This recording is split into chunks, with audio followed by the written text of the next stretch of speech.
Kia ora! Mama's back with your dose of reality, and this time it's LEGO Masters New Zealand, Season 1.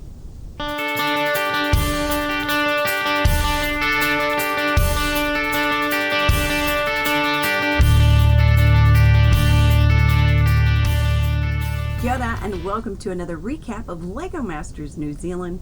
I'm Mama C. Well, last time Amy and Adam won an advantage, and what is that going to entail? It's not immunity like I had mistakenly said, so eating crow right there, because obviously I misspoke. However, their advantage is going to be for this next challenge, which is put forth by Di and Robin. Di looks so cute in his coveralls, and I just love Robin's dimples. He's so cute.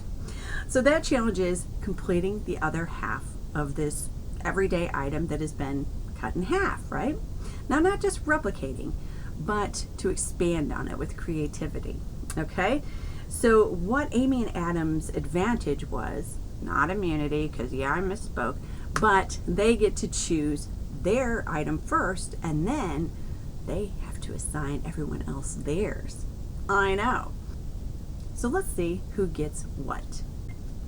So deciding on what they want first, Amy and Adam select the lawnmower. Well, they're going to do some sort of like the bugs or whatever are taking over the lawnmower, I guess to stop it in its tracks. Not exactly sure how that's going to go, but they're going to create different little creatures and bugs and sort of thing. They decide to give the barbecue to Emily and Sarah, the mums, and the mums decide to do sort of an octopus escaping from the barbecue because it's going to be hot, you know, and so it's going to be bursting out of the barbecue. So looking forward to that. Emily and Liam, the flatmates, they are getting the globe, and they decide to make sort of a sky adventure, which sounds really cool to me. I don't know, I thought they said something about time travel. I could be wrong, but I thought that was just a cool sounding thing. Then we've got Jono and Dan, and they've got the half of the luggage, and they decide to do a luggage monster, which sounds cute, because, you know, you're always losing your stuff when you travel, right? Well, it's the luggage monster who takes it from you. So mystery solved. Now we know. Thank goodness, right? Then we've got Glenn and Jake, and they've been assigned the drum. And they decide, I know, hold back, they're doing a one octopus band.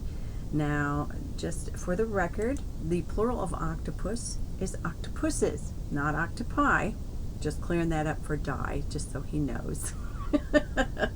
So that, now that we've all learned that, we can move on with our lives. Then we've got Georgie and Andrew, the dad and daughter, and they get half of the car. And they decide that it's going to be sort of a motorbike with a sidecar, but they're kind of forgetting the fact that this build is supposed to take over the thing and not sort of complete the other half. But we'll see how this comes out.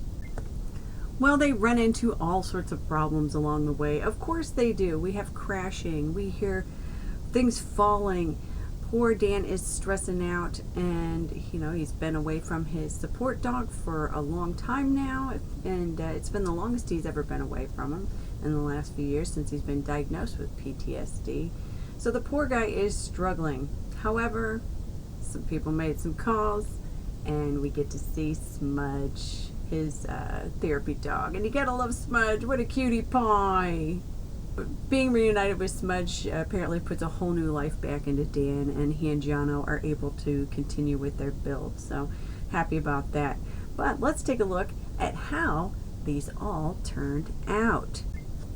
So before the actual judging begins, Emily and Sarah are called to the front and asked if they want to use their power brick. They opt out because they're very proud of their build and they feel like they've come through. And Emily says, you know what, if we get sent home on this build, then we should do. But not to worry, because look at this. Amazing.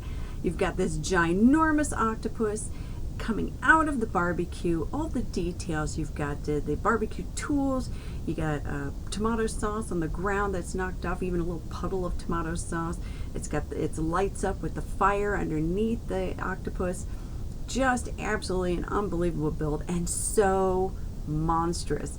It really is unbelievable. So well done to my favorites, the mums. I just think they've done a fantastic job. Up next is Glenn and Jake, and here is their octopus, who is a one octopus band. He has his harmonica, he's got his guitar, he's got his tambourine and another tentacle there. And of course they have movement. The head moves back and forth playing the harmonica. The arm goes up and down the frets on the guitar. They did a great build, but they always seem to include some great technical abilities. So well done to them. I just thought this was really great. They've got the octopus, of course, he's bursting out of the drum. Water is pouring out as well. Overall, a fantastic build from Glenn and Jake. Andrew and Georgie up next with their Kiwi build. They've got they've made the half of the car into sort of a motorbike with a sidecar. The mom Kiwi is driving with her 3 baby Kiwi chicks, racing home from the store after their panic buy of toilet paper, lollies, etc., and all the things they might need for their lockdown. As far as the judging goes, well, they didn't quite hit the mark. They didn't quite go bigger and expand. They didn't think outside of the box, really. But it's still a cute build. The Kiwis are lovely, and yeah, overall it was a cute build, but didn't quite fit the brief. Amy and Adam are up next with their lawn mower, and they've got Trevor the gnome. They've got a praying mantis, they've got ladybirds, they've got all these ants and creatures tearing apart the mower, which, I mean, it's a cute build and that, but they get sort of niggling feeling that maybe they might be in a bit in trouble because they didn't go further than the plane of the mower. They could have had, the gnome could have been up higher, trying, from the top of the piece. So everything is just, it still looks like a lawnmower. It didn't go out of the whole thing. So it didn't quite meet the brief, but it is a good build overall. Up next is Jono and Dan, and they have their luggage monster. The monster is obviously taking the things that you end up losing while you're on your travels.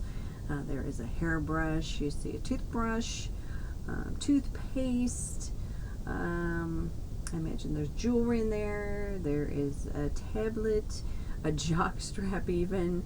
They do really give a lot of whimsy, and they did a great job considering the fact that he lost 3 hours because there was some serious agonizing going on. But it turned out great. It's a great build, and I mean, I love how the tentacles kind of weave around. I think that's so good, and they get the good spatial differences. Yeah, I thought they did it. Overall, it's a brilliant job. So I think they're going to be okay. On to Liam and Emily. They have the globe, and they've done this sky adventure. And what an amazing adventure this is. Look at the awesome pirate ship. It's got so much going on there. It's got the big burst of like water. They're coming out of the globe. It really is neat. They've got dragons that are, they're fighting the dragons. It's just a really phenomenal build, and I really enjoy this build. So well done to Liam and Emily, except for the fact that they didn't seem to get as big a praise as I thought they would. Apparently Robin was unhappy with the fact that they left the globe on the side alone, which, to be fair, hello, Andrew and Georgie, same thing. And it's, I don't know, splitting hairs maybe, I don't know, perhaps, but I thought they did a great job. So judging done, Robin calls up Robin and Jake and Emily and Sarah, and these are our top 2 teams. So he commends them on their great builds, and of the 2, he dubs Emily and Sarah as the winners. Now remember how they were stressing out? They ended up having some breakage and stuff like that, but they were able to come back, and they have now got another win. And they didn't even use the power break. That's the best thing, you know? Oh, I'm just busting. I'm so excited for them. So I'm so pleased that they won. But well done to Glenn and Jake as well, because that is a phenomenal build as well. So both did a fabulous job. But then all of a sudden, Robin says, okay, I need these people to come forward. Amy and Adam and Jono and Dan. And at first I'm like, wait, what?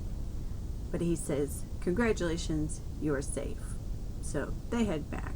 So then he calls forward the two remaining teams, which are Georgie and Andrew and Emily and Liam. He says goodbye to Emily and Liam, and I disagree with that. Not that I have anything against anybody in the whole thing, but I really felt like Liam and Emily should have stayed over Andrew and Georgie. That was my opinion, and that's where I thought. However, they chose otherwise. So actually, Emily and Liam go home. And it's unfortunate. They've had some great builds. And, although it was a short time, they're going to be missed. So, well done to Liam and Emily, and farewell to you. Next episode, they're going to be building some bridges. So that wraps up another recap of LEGO Masters New Zealand. I'm Mama C. Have a great day wherever you are.